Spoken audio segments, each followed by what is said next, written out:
வணக்கம். நம்ம சேனலுக்கு தொடர்ந்து ஆதரவளித்து கொண்டிருக்கும் நல்ல உள்ளங்களுக்கு நன்றி. டெல்லி நீதிமன்றம் இப்போ ஒரு புதிய உத்தரவு போட்டிருக்காங்க. இது எடப்பாடி பழனிசாமி மற்றும் ரெட்டலைக்கு பிரச்சனை வருமா?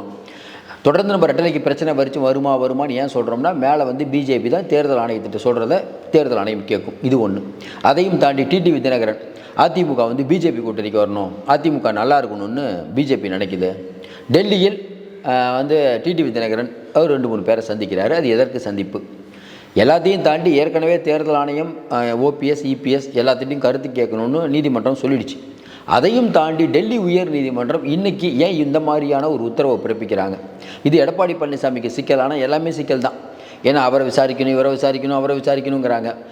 எல்லாம் சேர்ந்து இப்போ தேர்தல் ஆணையம் ஓபிஎஸ்சி இபிஎஸ்சி நேரில் கூப்பிட்டா கூட இதுக்கு முடிவு கிடைக்குமா அப்படிங்கிற. ஏன்னா இப்போ இன்னொருத்தர் சேர்ந்துட்டார், புகழேந்தி சேர்ந்துட்டார். ஏற்கனவே சூரியமூர்த்தி இருந்தார், எடப்பாடி பழனிசாமி ஓபிஎஸ் எல்லாம் போட சொல்லிட்டாங்க. இப்போ திடீர்னு புகழேந்தியோடைய மனுவை வந்து அவங்களையும் விசாரிக்கணும்னு இப்போ தேர்தல் ஆணையத்துக்கு உத்தரவு போட்டாங்க. இது எந்த மாதிரி நிலைமைக்கு போகுது அதை பற்றி தான் பார்க்க போகிறோம். ரொம்ப சுற்றி வலிச்செல்லாம் பேசாமல் ஒரே விஷயந்தான். இன்றைக்கி எடப்பாடி பழனிசாமிகிட்ட தான் அதிமுக இருக்குது, மாற்று கருத்து இல்லை. ரெட்டலையை கொடுத்து 2-3 தேர்தலில் நின்ட்டார்.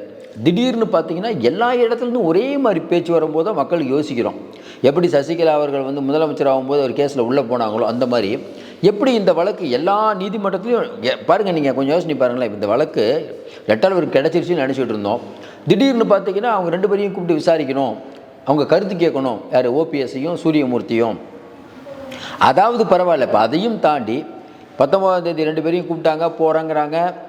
இந்த ஒரு பக்கம் போயிட்டு திடீர்னு வந்து டெல்லி ஹைகோர்ட் இன்றைக்கி புகழேந்தியை வந்து மனு போட்டிருக்காரு. தேர்தல் ஆணையம் எங்களை கேட்காம இப்படி எடப்பாடிக்கு கொடுத்தீங்க அப்படின்னு கேஸ் போட்டிருக்காரு.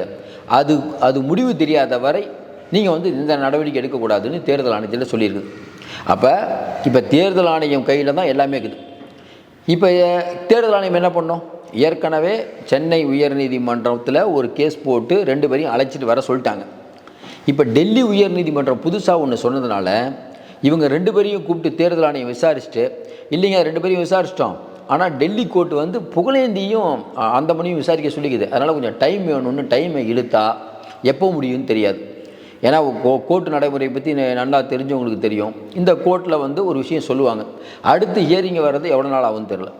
அதுக்குள்ளே ஈரோடு இடைத்தேர்தல் வந்ததுன்னா அதுக்கு தேர்தல் ஆணையம் நினச்சா தான் உங்களுக்கு சின்னத்தை கொடுக்க முடியும், இல்லைன்னா கொடுக்க முடியாது. இல்லைன்னா இன்னொன்று நடக்கும். என்ன? புகழேந்தி என்ன சொல்லுவார்? நானும் அதிமுக தான், எனக்கு ஒரு நான் வேட்பாளர் போடுறேன். ஓபிஎஸ் சொல்லவே வேணாம். டிடிவி தினகரன் சொல்கிறத பார்த்தா ரொம்ப ஆச்சரியமாகுது. ஒன்றிய அரசு வந்து தமிழ்நாடு கேட்காத போதே நிதி கொடுத்துருச்சான். இப்போ வெள்ளச்சேத பாதிப்புக்கு ஒரு 944 கோடி கொடுத்தாங்கல்ல, அதை சொல்கிறாரு. என்ன சொல்கிறாரு? வெள்ளச்சேதம் மதிப்பிடவே இல்லை, அதுக்குள்ளே மோடி கொடுத்துட்டாரு. தமிழ்நாட்டை இப்படி ஒரு தங்கத்தட்டில் தாங்குகிற ஒரு பிரைம் மினிஸ்டர் இருப்பாராங்கிறார். முதல்ல பிஜேபியை ஒழிப்பன்னு சொன்னது இவர் தான். பிஜேபி அவரை சிறையில் அடித்து எவ்வளோ கஷ்டம்லாம் பட்டார். காலம் மாறும்போது பேச்சு மாறுது. அதிமுகவை அழிக்க வேண்டும் என்று பிஜேபி எந்த நேரத்துலையும் நினைக்கல. அதிமுகவை வலிமைப்படுத்துவது தான் பிஜேபியோட நோக்கங்கிறார். ஏன் இப்போ இதெல்லாம் சொல்கிறாரு? அதிமுகவை தான் பிஜேபி அழிப்பதுன்னு ஊருக்கே தெரியுமே. எடப்பாடி பழனிசாமியை மாட்டிகிட்டு இருக்காரு. இன்னும் குறிப்பாக சொல்லணும், இப்போ நடந்த பொதுக்குழுவில் மைனாரிட்டி பிஜேபி ஆட்சி சிறுபான்மையினருக்கு எதிராக இருக்கிறது அப்படின்னு ஒரே ஒரு தீர்மானம் போட்டிருக்கலாமே. இப்போ திமுக தானே பிடிக்கிறாங்க. ரைட்டுங்க, எடப்பாடி எல்லாம் ஓகே, விடியா திமுக ஆச்சுங்கிறீங்க, ஏன் இதை பேச வேண்டியதானே? பிஜேபி தான் ஒரே நாடு ஒரே தேர்தலை பற்றி உங்களுடைய கருத்து என்ன? நம்ம அதிமுகவே கேட்போம். அதிமுக பார்த்துட்டு இருக்கவங்க கூட இருங்க, நீங்களே சொல்லுங்கள். ஒரே நாடு ஒரே தேர்தலில் எடப்பாடியோட ஸ்டாண்ட் என்ன? டங்ஸ்டன் பிரச்சனையை பற்றி என் நாடாளுமன்றத்தில் பெரிய அளவுக்கு நீங்கள் குரல் எழுப்பலை. அதானி மேட்டரை பற்றி நாடாளுமன்றத்தில் ஏன் நீங்கள் குரல் எழுப்பலை? இப்படி பல விஷயங்கள் இருக்குது.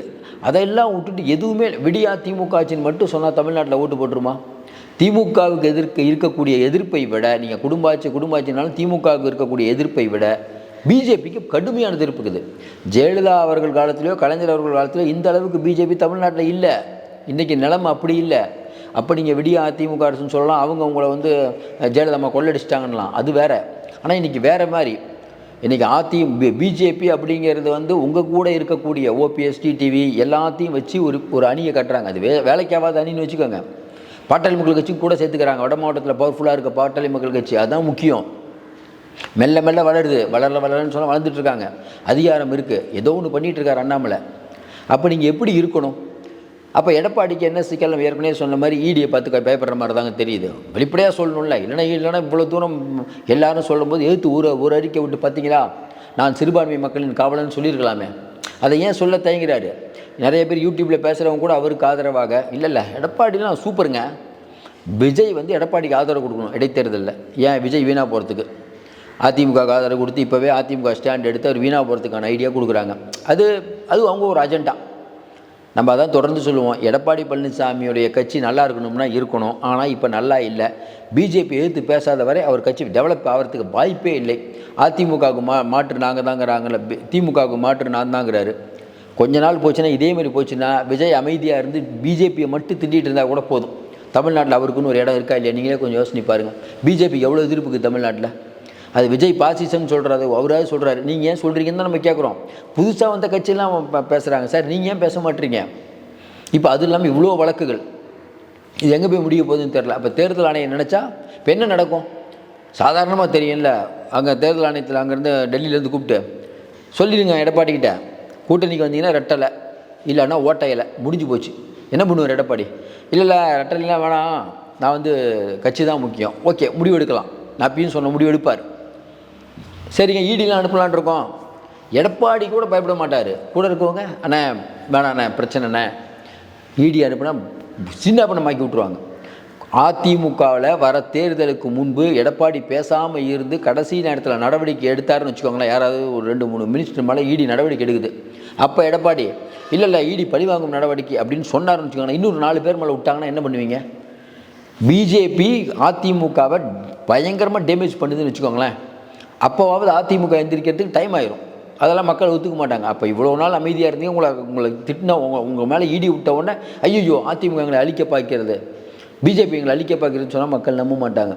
எடப்பாடிக்கு நிறையா சிக்கல் இருக்குது. ஏற்கனவே கொடநாடு பிரச்சனை, அது ஒரு பெரிய கேஸ் ஓடிட்டு இருக்குது. இன்றைக்கி தான் அந்த இதை இந்த இபிஎஸ் 1 கோடி வழங்கணும்னு ஆர்எஸ் பாரதி போட்ட வழக்கு மாஸ்டர் நீதிமன்றத்துக்கு மாற்றி விட்ருக்காங்க. நிறைய பிரச்சனை.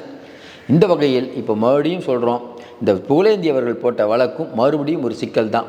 எல்லாருக்கும் நன்றாக தெரியும் எடப்பாடியிட தான் ரெட்டலை இருக்குன்னு. ஆனால் கொடுக்க வேண்டிய தேர்தல் ஆணையம் நடுநிலையாக இருக்காது. அப்படிங்கிறனால கண்டிப்பாக இவர்கள் கிடைக்கும்னு உறுதிக்கிட்டு நம்மளால் சொல்ல முடியல.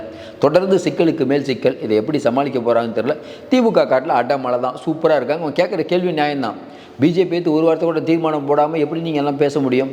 அதனால் எடப்பாடிக்கு சப்போர்ட் பண்ணுறதுங்கிறது ரொம்ப கஷ்டம்.